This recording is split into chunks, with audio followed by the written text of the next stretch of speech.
Welcome to Anxious at Bedtime. Thank you for joining us. We are your co-hosts. My name is Monica. I'm Cash, I'm Nova. and we are anxious at bedtime. Okay. We missed our episode last week. Took a little hiatus. And because of that, we are doing an extra little episode this week, something that we've been wanting to do for a while. So today is going to be episode 1 of our listener stories, and we might come up with a better name Better name, hopefully. at some point, but that day is not today, so we will keep you posted. So to jump right in, I have a listener story from one of our number 1 listeners, Robin. Robin. What? Thank you, Robin, for your contribution to this segment. Thank you. Thanks. This is called Hella Haunted in Hella, Ohio. No, it's called Ohio, the Haunted Farmhouse. We spent weeks looking for a house. My parents finally found one in New Middletown, Ohio. When we moved in, people told us it was a very haunted house. Being my stepdad didn't believe in ghosts, all he said was bullshit and none of it was true. My stepdad, Buzz, got an over-the-road trucking job, so he was gone more than he was home. Mom had her bed in the living room. It was too hard to get into the stairwell because of a bend in it.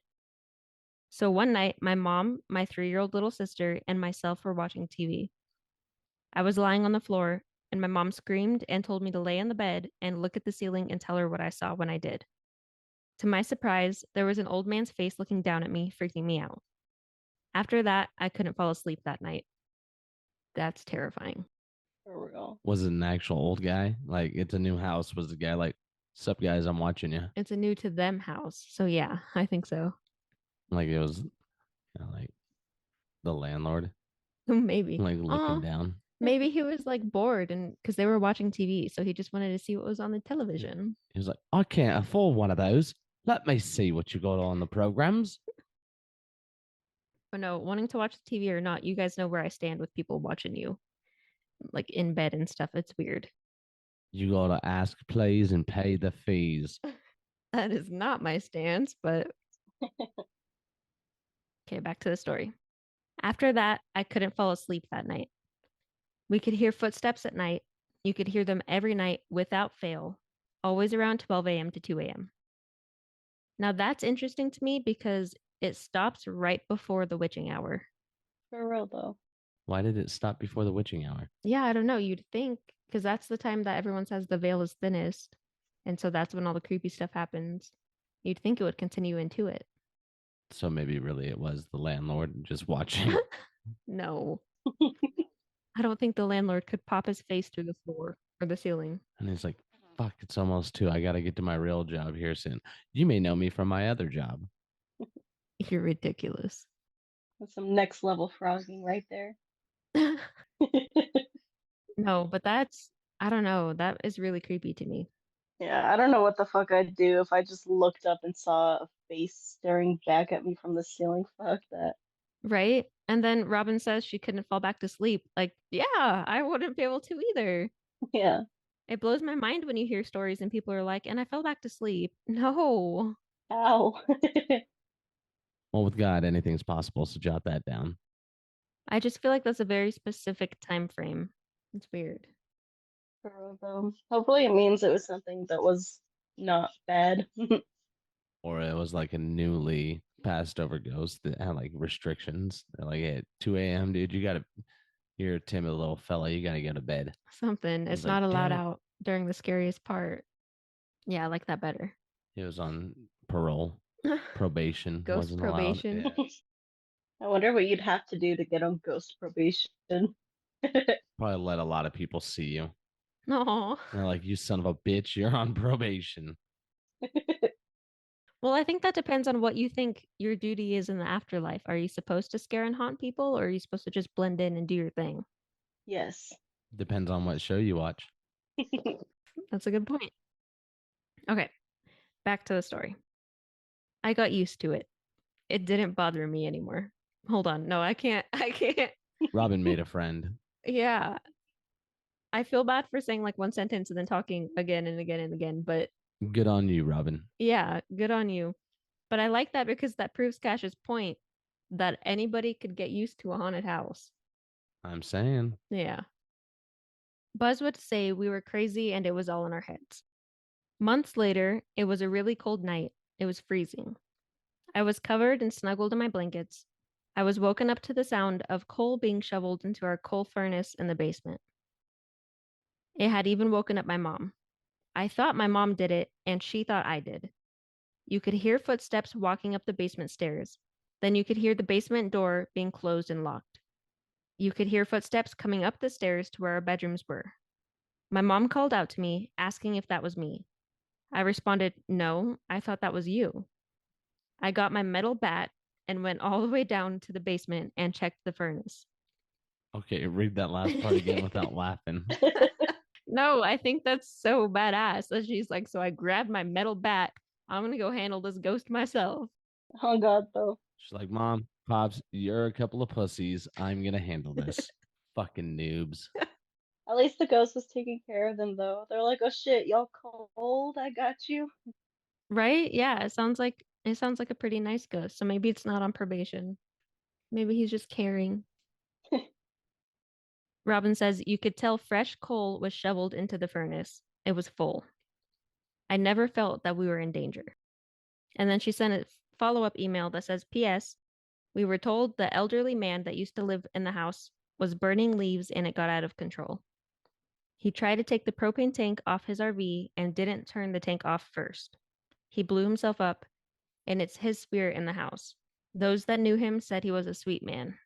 Oh, Yeah, so it does sound like he's just taking care of the house and watching out for them.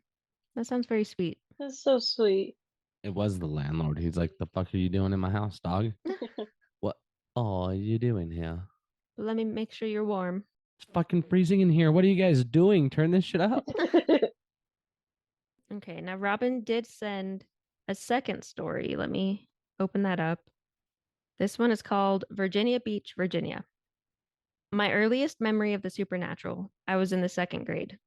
My real dad was in the Navy on a ship. He would be gone 6 months to 18 months a trip. We had just moved into a new rented house. It felt weird and uncomfortable in the house. I remember not feeling safe. There were 2 bedrooms upstairs. One was totally painted black. My brothers got that room. My sister and I got the other upstairs room, and my parents got the master bedroom downstairs. After a few days, the disturbances started. My little dog was starting to bark and growl all the time. At night was the worst. At night, you could hear the furniture moving over the TV. My oldest brother Ronald would go up and check, and he found their furniture moved, laying on the side, and clothes pulled out. That would piss me off so much because if I spent time putting away laundry and you're gonna no. If there's a ghost in the house, you're helping with chores. Oh It God. does piss you off. It pisses you off when Kevin does that. Kevin does. He'll pull my socks out of the drawers and it pisses me off because I put those away for a reason. If I wanted them on the floor, I'd put them on the floor. Like me. What? I socks on the floor a lot. Oh, I thought you meant I'd put you on the floor. Good luck. Okay. Some nights, Sandy, my dog, would go partway up the stairs and stop. Sandy would start growling, barking, and showing her teeth. I remember one night she did the same thing, but this one night it was different. Sandy came running back down the stairs, yelping and crying. I don't know to this day what really happened. We accepted something wasn't right in the house, but we made do. Later, a neighbor said a teenage boy killed himself in the room that was painted black. It was to cover up the blood. Sandy wouldn't go upstairs anymore. If she tried, she would get scared and start shaking really bad. That house is where our family life started going downhill and a lot of negativity started. That's terrifying. Yeah, that is. Holy shit. So once the dog found out that kid killed himself up in that room, he was like, "Fuck that." Now that I know that's what that is, I'm out. Maybe, but the vibe that kind of gives me is something was dark in the room before that teenager got there. Yeah, that's what I'm picking up on too. Yeah, I wasn't thinking of that. I don't like it, Ditto. That's so sad. isn't it? But no, that's really scary, and I can't imagine dealing with that, especially at such a young age. For real. I wonder what the heck kept like, cause so going back to like the spirit was there before that teenage boy moved in. Mm-hmm. That's probably why the dog's like so scared of it too, is because it's just something that's just extremely dark or something. That makes sense. Yeah, that's fair. I wonder what happened to that poor doggy. I know, especially if she refused to go up the stairs after. Something about that really freaks me out. Ditto. Probably got kind of fat from no exercise. Why you gotta give me dirty looks all the Because time? what does that have to do with the ghost or demon or You whatever's in that said room? the question was, I wonder what happened with the dog. Look, we just got a house with stairs, and so exercise and stairs are on his mind a lot. Stairs, because every time I want to go to bed, I gotta go up them. Yeah. Every time I want to go downstairs, I gotta go down the stairs. Just install one of those chairs that you can automatically just slide up the stairs. Our lease says we can't. I checked. Uh, you could sit in a bucket and have Monica pull you up through the window. She ain't got the upper body strength. No, I don't. But pets don't lie. Thanks. Sometimes they lie about who ripped up the furniture, I guess. I think it would take a lot to make a pet not want to go to part of the house. Because you hear stuff where like pets don't want to be in a certain corner or they growl at a certain corner, but you don't often hear that a pet refused to go to half the house. Bro, that's so fucking sketchy. I wonder if the house is still there. Me too. Hopefully they aren't renting it to people anymore. Oh my gosh, I hope not. Or at least if they are, they cleansed it. They're like, in this economy. We'll burn 1 incense. That's all we'll give you. What's a demon or two? Yeah. But I'm sorry you had to go through that, Robin. But at least it sounds like the next house you went to, there was a pretty nice guy watching after you guys, so that's good. Yeah, you guys seem pretty cool. Yeah.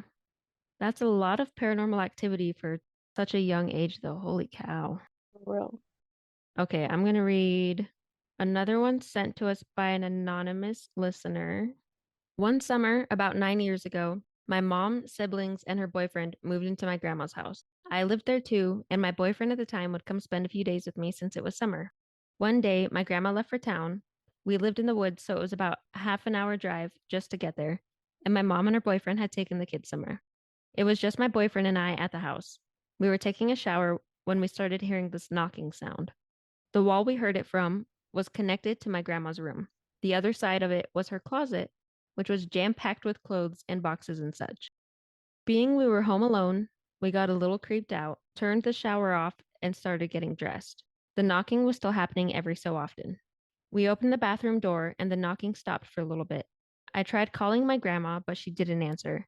So I called my mom, she answered, and we explained what was happening, and they started making their way home.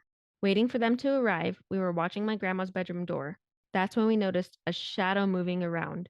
We could see it through the crack between the bottom of the door and the floor. The door was locked, and the window to her room is several feet high and was always locked. And again, we were home alone. There was no way someone alive was in there. That gives me goosebumps. Right? That's always such a fear of mine, like having a closed door and seeing a shadow underneath it from the other side. For real, so freaking creepy. I think it's because it's like such a stereotypical scary movie thing. So I can't imagine seeing that in real life like that. Oh my gosh. I think it'd be pretty cool. Okay. Where was I?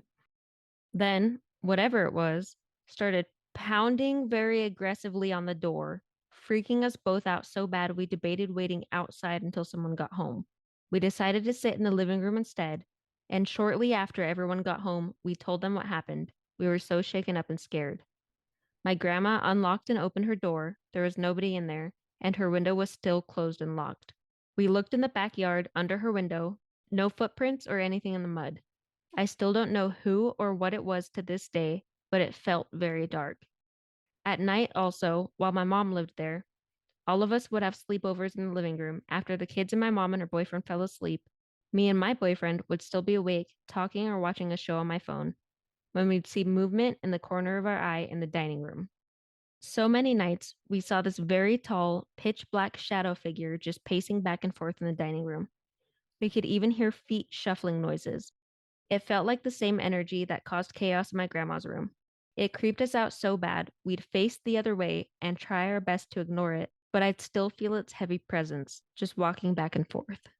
I don't know if it was attached to my mom, her boyfriend, or what, but after they moved out, I never saw it again. I moved out myself a couple times, but every time I've gone back, I still haven't encountered that thing again. Thank goodness. To date, I still don't know fully what to make of it, and it creeps me out thinking about it. Even just recalling it to write this, I get chills down my spine and goosebumps all over my body. I don't blame you because I am covered head to toe in goosebumps right now. That is so scary. And it Right. probably is attached to them. It sounds like it, yeah. For real. That's so fucking terrifying.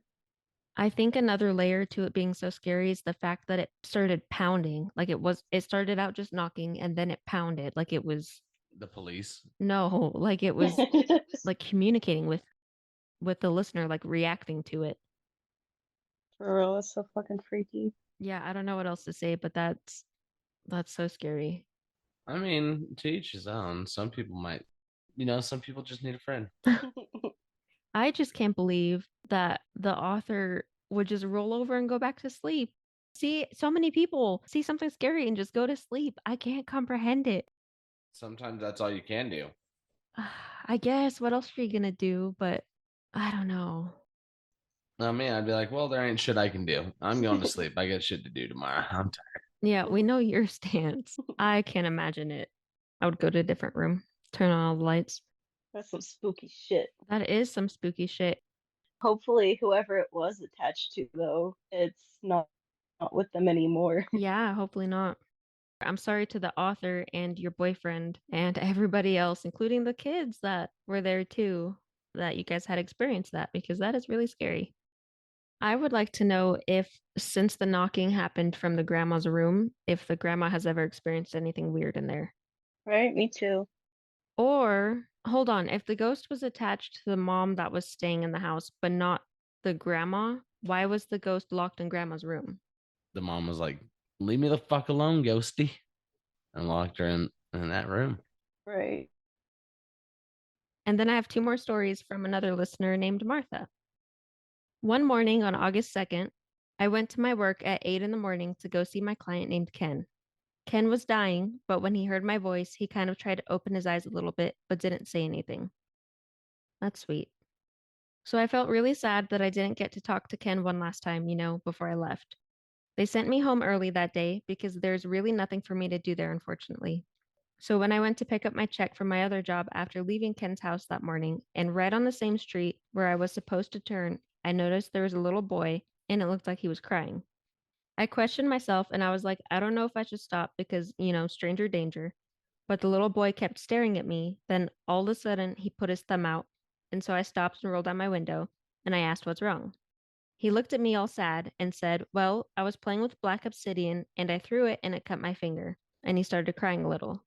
I was like, oh no. And he said, do you have a band aid I could borrow? And I said, yeah. The whole time I'm talking to him, I'm thinking to myself, why does he look so familiar? And he was wearing these weird clothes. That was the first thing I noticed when I noticed him on the side of the road. I was also thinking, where are your parents? It's pretty early in the morning.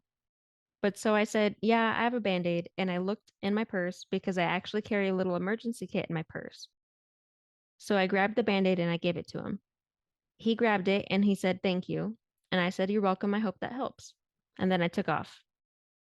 I just kept thinking he was wearing really weird clothes. Kids don't dress like that anymore. And like his little face looks so familiar, but I kept driving. I wasn't even gone from that area longer than 5 minutes. And on my way back, I tried looking for him. I was looking for him everywhere and he was nowhere to be found. It was so weird, like he was just nowhere. So I went to my other job and I was cleaning and I just couldn't stop thinking about it. That little boy looked so familiar. Where have I seen him before? And then it dawned on me, and I'm like, oh my gosh, in the book, wait a minute. So I called my husband and I asked, can you please send me a picture of that book that Ken gave me? There's a picture on the front of it. So he asked why, and I said, just because, send it to me, okay? And he's like, okay. And then he took the picture and sent it to me. Sure enough, the little boy on the front of that book was the little boy I saw. It was Ken when he was little. Oh shit. It was so weird. It creeped me out really bad, but then I felt okay because it was Ken coming to see me, and I helped him one last time by giving him a band aid. Then, about 3 hours later, I got a call from Ken's family. They told me that Ken had passed away. That's so sweet. That's so sad. That is so sad, but so sweet. I really like that story. Me too. It's a refreshing change of pace after the super scary ones we just read. Yeah, for real though. And then on to Martha's second story. And that's not the first time that's happened to me. When I was a little girl, my cousin was pregnant when my grandma passed away. When she had her baby, she was crying because grandma didn't get to meet her daughter. We were all having a family gathering when she had her daughter, like 2 or 3 days after she had the baby.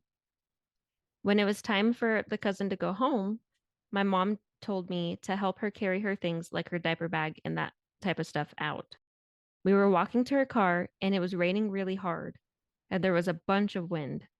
We were like, what the heck? Where did this come from? And we went to her car. It was a long driveway and all of a sudden a big swoosh of wind came by. You're not going to do my sound effects? Whoosh. Thank you. We were like, what the heck? And tried to cover the baby, but all of a sudden the baby's blanket flew up. My cousin and I felt something off, so we looked up and there was my grandma. She was Aw. looking at the baby, just smiling. She was like see through, but it was her. It was weird.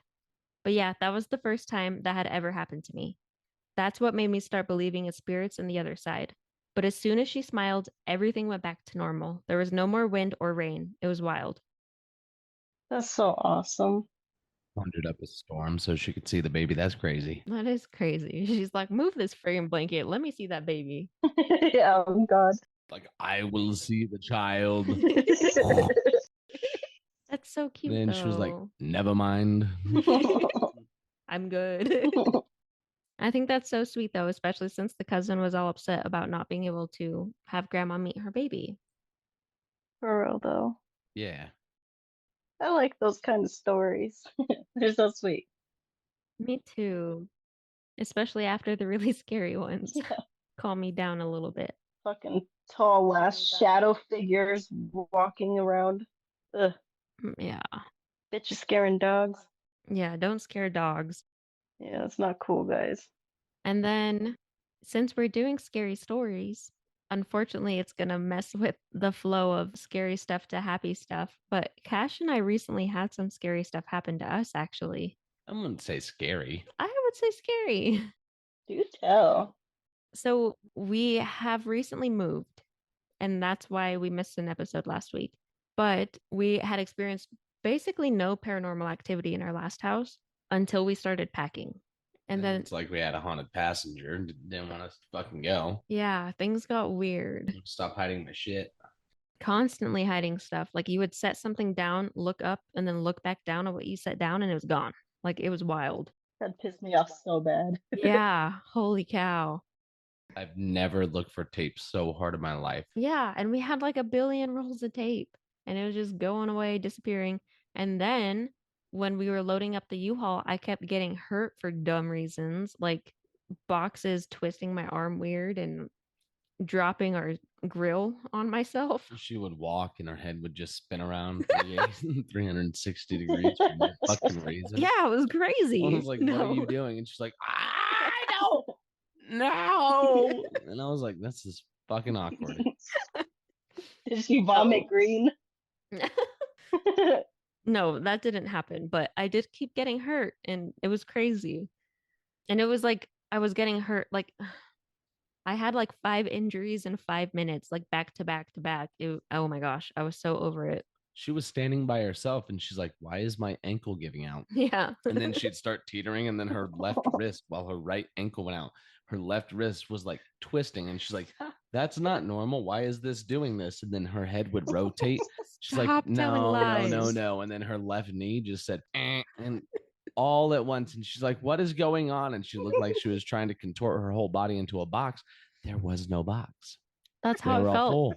That's how it felt it was happening, yeah. But then the weirdest part was our last day there when we were cleaning, I was in the bathroom scrubbing the tub and the light was behind me. So if anybody came up behind me, you could see the shadow, you know? And I saw Cash's shadow, like a full man shadow, walk up behind me. And you know when you can feel somebody's behind you? It felt like that. Like I could tell he was there. And I went to turn to like make a joke and like say, like, oh, are you coming to help clean the tub or whatever? And I turned around and nothing. He wasn't anywhere near the bathroom. Fuck that. I don't even think I was in the house at that I don't point. think you Remember? were. I had something similar happen. Yeah, Yeah, just like 2 days ago. that's weird. It's very weird. You thought I was there too? Yeah, no. It was when Jake was still here.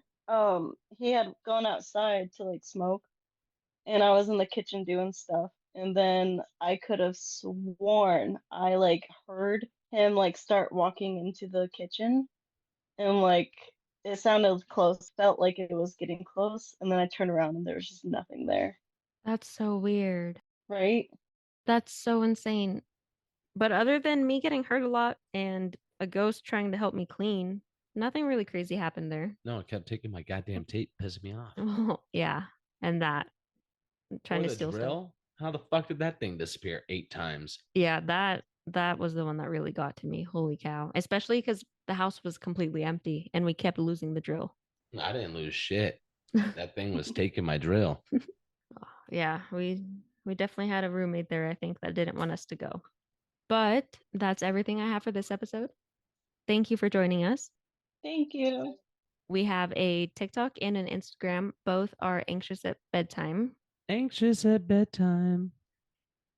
If you or somebody you know has experienced the paranormal and would like to share your stories and have them read on the pod, please email them to anxiousatbedtimepodcast@gmail.com.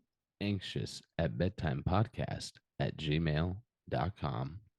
The world might be a scary place with all these stories people keep telling me, but we're probably fine. We're probably fine. We're probably fine. Sleep tight. Don't let the ghosts and ghouls get you. Wait, before we officially go, thank you so much to the listeners that sent in your stories. It means so much to us to be able to read them and hear your experiences. For you to just share them with us, that's pretty cool. Yeah. So thank you. Muchas gracias. Thank you. Sleep tight.